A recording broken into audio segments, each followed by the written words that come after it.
At heto guys, nandito na naman tayo sa Tuwal.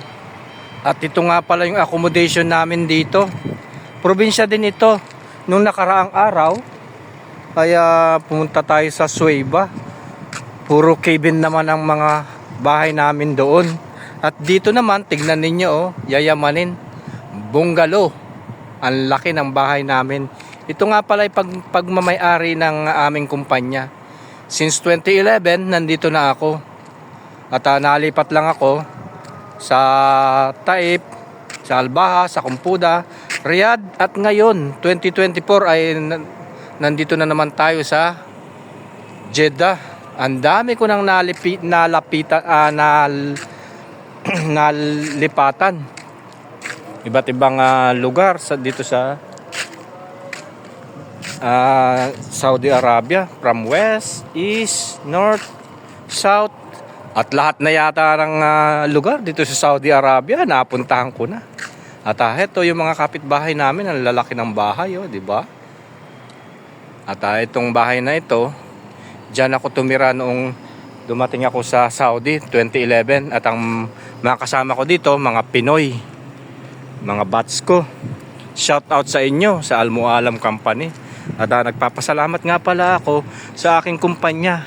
Dahil sa kumpanya ko ay natupad ko ang pangarap ko. Nakabili ako ng gusto kong bilhin. Nakapagpatayo ako ng bahay. Nakabili ako ng lupa. At sa abroad, swerte-swertihan lang. May minamalas, may sinuswerte. At kahit maliit ang aking sahod, at kapag naipon naman yon, syempre, sa tagal ko ba naman dito sa abroad, 15 taon, hindi ka makakaipon. Kaya maraming salamat sa aking kumpanya. At ito, yan ang imbakan ng aming tubig. At kasi dito, ang tubig ay nagmumula doon sa Jeddah. At dinideliver dito. At bumibili kami ng tubig. Yan yung aming paliguan, sabaw, at iba yung aming iniinom, mineral water talaga. So tayo na guys. At lalabas muna tayo at ipapakita ko sa inyo itong aking lugar. At maglakad-lakad muna tayo banda doon. Dito sa lugar namin, walang kailaw-ilaw dito sa side na ito. At tingnan nyo yung lugar namin. Maganda siya, maaliwalas, malaki, di ba? Nakikita nyo naman. So, buti pa dito. Ayan, noon na dumating ako dito, ang daan na ito ay lupa. At buti nga ngayon, nagka-aspalto na. At naging moderno na. Itong lugar na ito ay probinsya. Compare sa Jeddah, yun ay syudad. Makikita mo yung malalaking mga buildings. Pero dito, ang makikita mo lang dito, ayan, mga hospital, maliliit na establishment. Ayan. At saka yun dun sa dulo. At tignan nyo na may mga bahay-bahay. At may mga bahay nga matataas yan. Nung dumating ako dito, wala pa yan. At ayan, nagsidamihan na sila. Siyempre, 15 taon na nakalipas. At nabago na ang lugar na ito. Yan yung mga Bangladesh naman, tingnan niyo, nakapalda sila. 'Di ba? Yan mga costume nila. Wag na natin silang pakialaman dahil kanya-kanya tayong mga suot at ang mga Sudani naman, siyempre iba naman din ang mga kasuotan, mga Saudi, 'di ba? Yemeni, Pakistan, kanya-kanya tayong mga mga costume. At dito, yan. Dito yung papunta sa Bacala. Yung Bacala naman na sinasabi ko ay yung tindahan. Madilim dito sa dinadaanan ko na ito. Walang ilaw.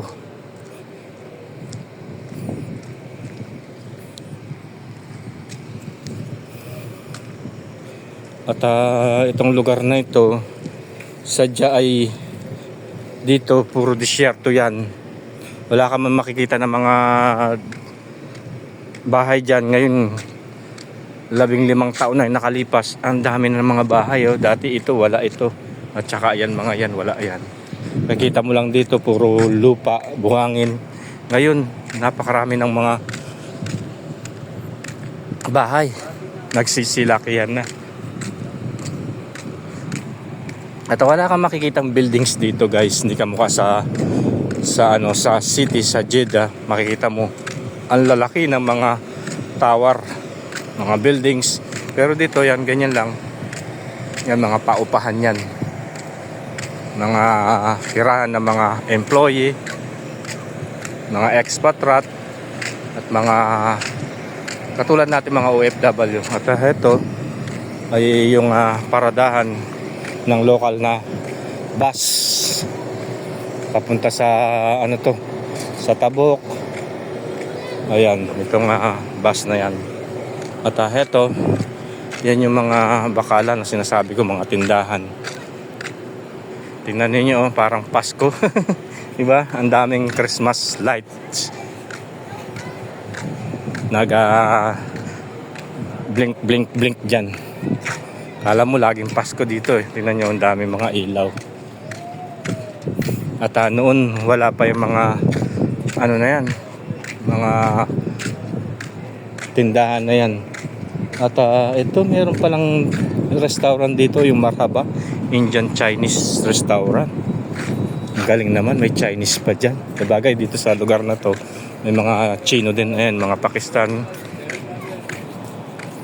At ito naman, barber shop. At tingnan ninyo itong aking lugar. Ito yung pinaka pronto dito sa Tuwal. Ayan guys. At doon, kung gusto nyo mag-abang ng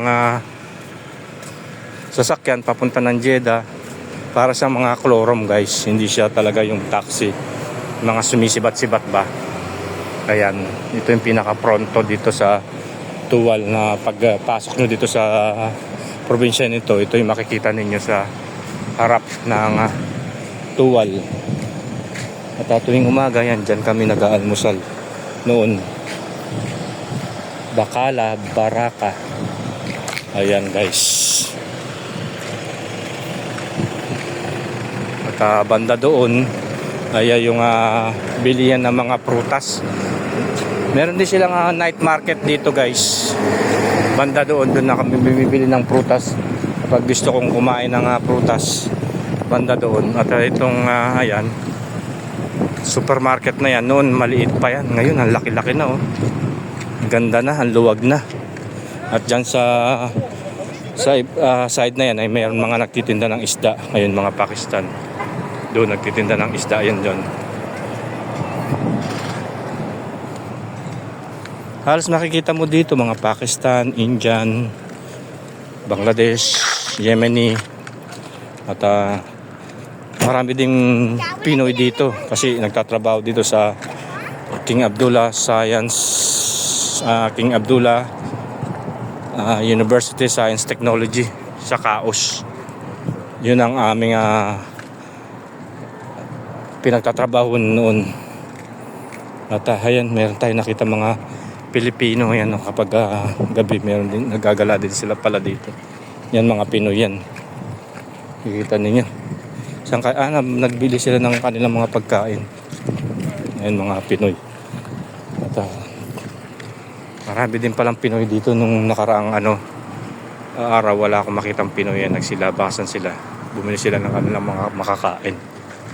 At bibili sila dyan sa supermarket kasi ito yung pinaka-sentro dito. At tara, punta pa tayo banda rito.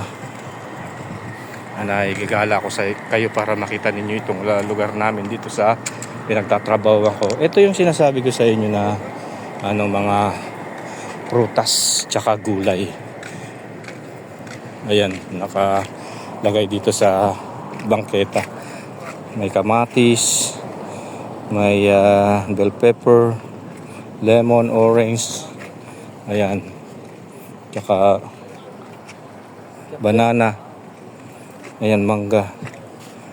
Dami mga prutas sa pomegranate itong lalaki.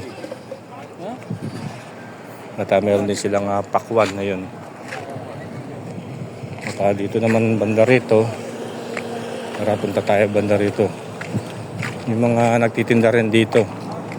Ayan. Galing ito sa Halaka siguro, yung pinagabilan natin nung nakaraang kahapon. Yan mga dates, nabili natin yan kung doon 10. Ayan na dates at saka mga prutas din, may papaya din sila. Ayan, nagtitinda sila dito sa side.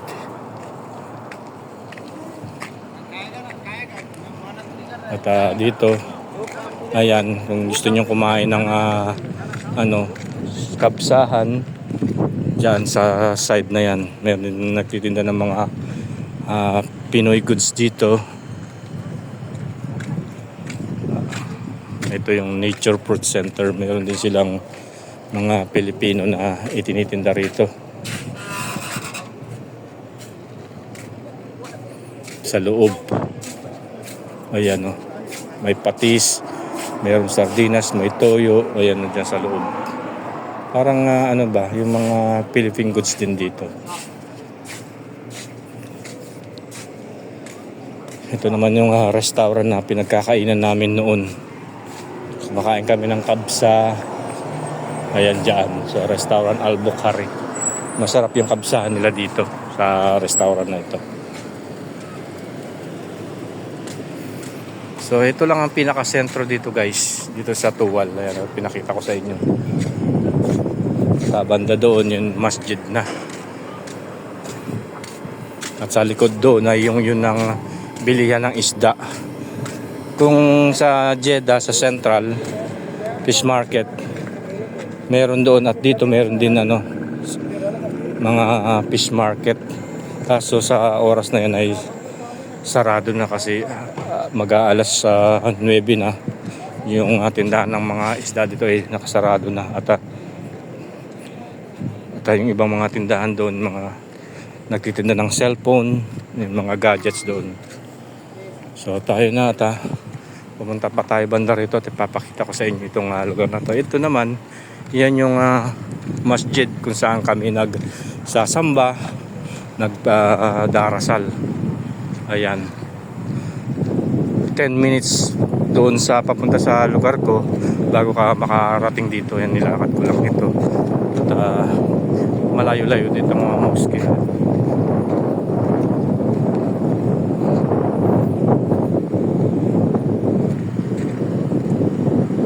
Ang lakas ng hangin. Ang hangin na medyo mainit-init. So ayan, yung banda doon naman, nasabi ko sa inyo, yung madhouse. Alam nyo ba yung madhouse? Yung putik. Yun ang mabahay ng mga Saudi noong unang panahon. Doon naninirahan yung mga sinaunang mga tao na inabandon na ito. Pero hindi pa siya tinanggal at ipinapakita ng Saudi na meron silang mga bahay na sinauna na ganito na madhouse.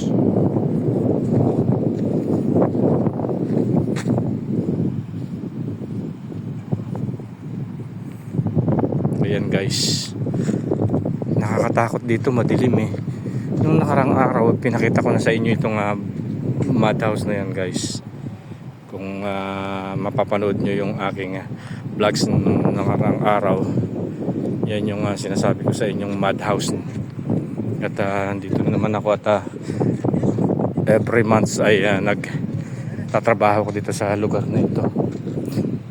So ayan guys, tapusin ko na lang itong ating vlogs. Maraming salamat sa inyo at sa ating mga followers. Enjoy watching po. Pobreng Kapampangan ulit.